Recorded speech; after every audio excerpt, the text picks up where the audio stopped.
Kule ku TV, onya na akpa. No, chako maka iwe dem na arụ. Hea, odobu. Nke ị na-ekwu n'ode, ife mere odobu ji wee na-ekwu n'ode. Ya bụ ife gbakwala ọkpụkpụ aka ya mmiri o. Ọjako maka ụdị nlọ nna alọzi kịta na-agbagwojukwa m anya. Hea, ịbụzi Joseph ọlọ nlọ. Ọcha nke awa ọkwa nke Joseph.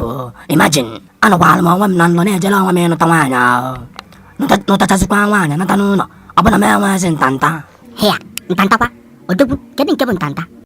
No, cheka bụ maazị. Ọ ife niile ka m ga na-akpọrọ gị afa. Hea, ndị ụwa. Na-egekwa m ntị ya. Ehe. Amara nnọọ ndị ọgọ m were ntanta m. Ndị ọgọ gị?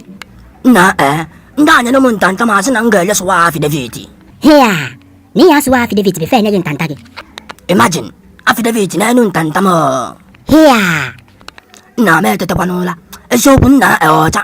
Ụdị ụlọ a na-agbagwojukwa m anya m nwa aghọta akwa ya chaa chaa. Hello, Odobu.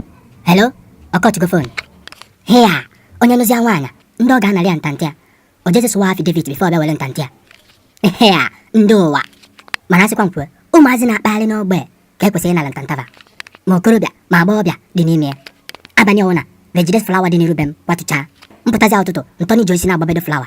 Ife a na-abacha n'ukwu flawa amarọ m. Hea, ndị ụwa. Ee, na-achọ ka njem nke ka m mkpa. Ndị Facebook, biko like ya na peji anyị o. Ndị YouTube, biko subscribe anyị o. Biko subscribe anyị o. Ngwa, ka emechaa na.